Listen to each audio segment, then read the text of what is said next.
നോക്കിക്കേ ഞാൻ എവിടെയാ ഉള്ളതെന്ന്.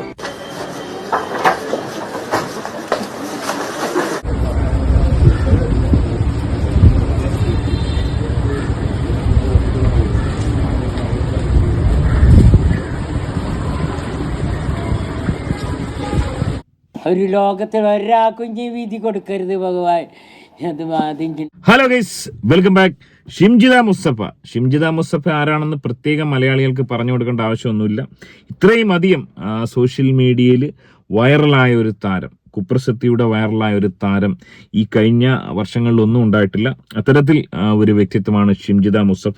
അതായത് തന്റെ സോഷ്യൽ മീഡിയയിലെ ഒരു ഒറ്റ പോസ്റ്റ് കൊണ്ട് കേരളം മുഴുവൻ, മലയാളികൾ മുഴുവൻ വെറുക്കപ്പെട്ടവളായി മാറിയ ഒരു വ്യക്തിത്വത്തിനുടമയായ ഷിംജിത മുസ്തഫ. നമ്മൾ കരുതിയിരുന്നത് ഷിംജിത മുസ്തഫയ്ക്ക് 10 വർഷം തടവ് കിട്ടും, അല്ലെങ്കിൽ 7 വർഷം തടവ് കിട്ടും, ഇനി പുറലോകം കാണില്ല എന്നൊക്കെ ഘോരഘോരം ന്യൂസ് ചാനലിൽ ഇരുന്ന് കുറെ ചർച്ച ചെയ്യുന്ന കുറച്ച് എംബോക്കികളും ഒക്കെ ചർച്ച ചെയ്തതല്ലാതെ ഓൾക്കൊരു പുണ്ണാക്ക് സംഭവിച്ചിട്ടില്ലെന്ന് മാത്രമല്ല, ഓൾ അതിഗംഭീരമായിട്ട് പെരുന്നാൾ ആഘോഷിച്ചതിന് ശേഷം സോഷ്യൽ മീഡിയയിൽ വീണ്ടും എത്തി പോസ്റ്റ് ഇട്ടിരിക്കുകയാണ്. പെരുന്നാൾ വിഷ് നൽകിയിരിക്കുകയാണ്. എന്താണ് ഉണ്ടായത്? ഏറെ ദുഃഖകരമായ ഇതുപോലുള്ള അപരാധങ്ങൾ ഉണ്ടാവാനുള്ള പ്രധാന കാരണം നമ്മുടെ നിയമത്തിലെ നൂലാമാലകൾ തന്നെയാണ്. ഏറെ വിഷയം നമുക്ക് പരിശോധിക്കാം. വീഡിയോയിലേക്ക് പോകുന്നതിന് ആദ്യം വീഡിയോ കാണുന്നവർ വീഡിയോ ഒന്ന് ലൈക്ക് ചെയ്ത് ചാനൽ സബ്സ്ക്രൈബ് ചെയ്ത് വീഡിയോ ഒന്ന് ഹൈപ്പ് ചെയ്ത് കാണുക. നിങ്ങളൊന്ന് ആലോചിക്കുക, 3 ജാമ്യാപേക്ഷ തള്ളിയതിനു ശേഷം 4ാമത് ജാമ്യം കിട്ടിയ ഷിംജിത, കർശന ഉപാധികളോടുകൂടി ജാമ്യം കിട്ടിയ ഷിംജിത താൻ എങ്ങനെയാണോ അകത്ത് പോകാൻ കാരണമായത് എന്താണോ അതേ കലാപരിപാടി തന്നെ വീണ്ടും ചെയ്തിരിക്കുകയാണ്. സോഷ്യൽ മീഡിയയിൽ വീണ്ടും വന്നിരിക്കുകയാണ്. അതായത് കേസ് നടന്നുകൊണ്ടിരിക്കുകയാണ്. ചാർജ് ഷീറ്റ് കംപ്ലീറ്റ് ആയിട്ട് പോലീസ് സമർപ്പിച്ചിട്ടില്ല. കേസിൻ്റെ ജാമ്യം മാത്രമാണ് ഷിംജിതയ്ക്ക് കിട്ടിയത്. ആ ഒരു അവസരത്തിൽ വീണ്ടും സോഷ്യൽ മീഡിയയിൽ പോസ്റ്റ് പങ്കുവെച്ച് കേസുമായി ബന്ധപ്പെട്ട കാര്യങ്ങൾ പറയുകയാണ്. ഷിംജിത എന്താ പറഞ്ഞതെന്ന് ഞാനൊന്ന് വെക്കാം. അതായത് അവള് പെരുന്നാളുമായി ബന്ധപ്പെട്ട് ഒരു വിഷ് പങ്കുവച്ചിരിക്കുകയാണ്. വിഷിൽ പറയുന്നത് എങ്ങനെയാണ്? Eid Mubarak, wishing everyone peace, happiness and heart of full blessings. ഇംഗ്ലീഷിലാണ്. അതായത് അവളുടെ ആരാധകർ അധികവും ഇംഗ്ലീഷുകാരായതുകൊണ്ട് ഇംഗ്ലീഷിലാണ് വിഷ് പങ്കുവച്ചിരിക്കുന്നത്. ഇംഗ്ലീഷ് വായിച്ച് എത്ര പേർക്ക് അവളുടെ വിഷ് മനസ്സിലാക്കാൻ സാധിക്കും എനിക്ക് തോന്നുന്നില്ല. എന്താണ് ഇതിന്റെ മലയാളം എന്നുള്ള കാര്യം ഞാനിന്ന് പറയാം. ഇംഗ്ലീഷ് താല്പര്യമുള്ളവർക്ക് ഇത് നോക്കി വായിക്കുക. ഓള് പറഞ്ഞിരിക്കുന്ന പ്രധാന കാര്യം എന്ന് വെച്ച് കഴിഞ്ഞാൽ, താൻ ഒരിക്കലും പ്രതീക്ഷിക്കാത്ത രീതിയിൽ ക്ഷമയും കരുത്തും ഈ കാലയളവിൽ താൻ നേടിയെടുത്തിരിക്കുന്നു എന്ന് ഷിംജിത പറയുന്നു. അതുപോലെ തന്നെ എല്ലാ കാര്യങ്ങളോടും പ്രതികരിക്കേണ്ടതില്ലെന്നും സത്യം അതിന്റെ സമയത്ത് പുറത്തു വരുമെന്നുള്ള തിരിച്ചറിവാണ് തനിക്കുണ്ടായതെന്ന് ഓള് പറയുന്നു. എല്ലാത്തിനും പ്രതികരണം ആവശ്യമില്ല, സത്യത്തിന് അതിൻ്റെതായ സമയമുണ്ട്. തന്റെ പ്രതിസന്ധിയിൽ കൂടെ നിന്ന ആളുകൾക്ക് വലിയ നന്ദി പറയുന്നു. സ്നേഹവും പിന്തുണയും അർപ്പിച്ച് ഒപ്പം നിന്ന എല്ലാവർക്കും വലിയ രീതിയിലുള്ള തിരിച്ചും സ്നേഹമോളും നൽകുന്നു. കൂടുതൽ പോസിറ്റീവായും സമാധാനത്തോടും കരുത്തുറ്റ മനസ്സോടും മുന്നോട്ട് പോകാനാണ് ആഗ്രഹിക്കുന്നതെന്നാണ് ഓൾ പങ്കുവച്ചത്. ആലോചിച്ചു ഒക്കെ ഓളുടെ ഒരു പോസ്റ്റിന്റെ ആവശ്യം എന്താണ്? ഈ ഒരു പെരുന്നാളിന് ഓളുടെ പോസ്റ്റിന്റെ ആവശ്യം എന്താണ്? അതായത് ജാമ്യം കിട്ടി ജസ്റ്റ് ഒന്ന് ഇറങ്ങി, ജാമ്യം കിട്ടി ഇറങ്ങുന്ന ആ ഒരു ക്ലിപ്പിംഗ് ഒന്ന് വെക്കാം.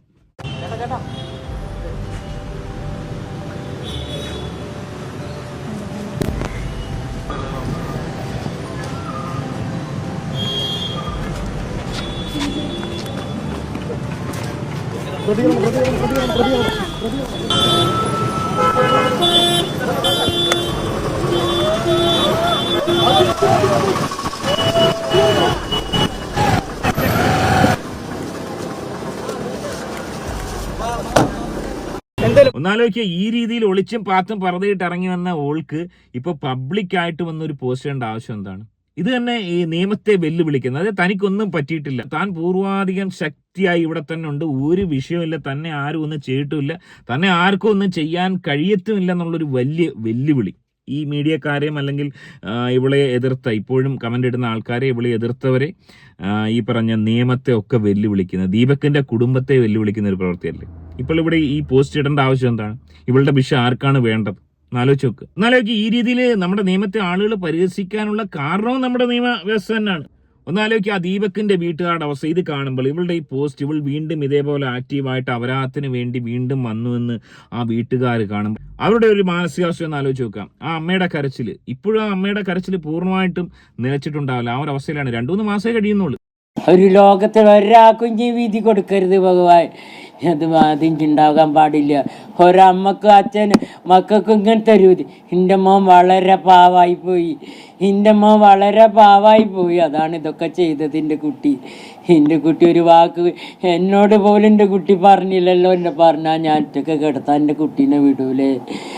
അവനെന്തോ പേടിച്ച് പോയി. അത്രയും പാവാണ് എൻ്റെ കുട്ടി. ഇന്ന് വരയ്ക്ക ഒരു പെണ്ണിനോട് ഒരാളോട് ഒരു മുഖം കറുപ്പിച്ച് ചീത്തത്തരത്തിലൊരു വർത്താനം എൻ്റെ കുട്ടി പറഞ്ഞിട്ടില്ല. ഈ 41 വയസ്സിൻ്റെ അടുക്ക് ഇന്ന് വരയ്ക്കും. ഇന്നറിയണൊരു കുടുംബക്കാരും എൻ്റെ എൻ്റെ അമ്പലത്തിലുള്ള ആൾക്കാരെല്ലാവരും പറയും, കന്യൻ്റെ മോൻ നല്ലൊരു മോനാണ് എല്ലാം കൊണ്ടു. അതായത് ഇപ്പോഴും ആ ഒരു ദുഃഖത്തിൽ നിന്ന് വിട്ടുമാറാത്ത കുടുംബം മറുതലയ്ക്കുള്ള ഒരവസ്ഥയിൽ ഈ സ്ത്രീ ഇതുപോലുള്ള അപരാധങ്ങൾ കാണിച്ചു വെക്കുക. ഇതിന് തടയിടാൻ ആരും ഇല്ല ഇവിടെ. ഇവർക്ക് കർശന ഉപാധികളോടെ ജാമ്യം കൊടുത്തെന്ന് പറഞ്ഞാൽ എന്താണ്? സോഷ്യൽ മീഡിയ ഉപയോഗിക്കാനുള്ള ഉപാധിയാണോ കൊടുത്തത്? അതായത് സോഷ്യൽ മീഡിയയിൽ അപരാധം കാണിച്ചിട്ടാണ് ഇവിടെ അകത്ത് പോയത്.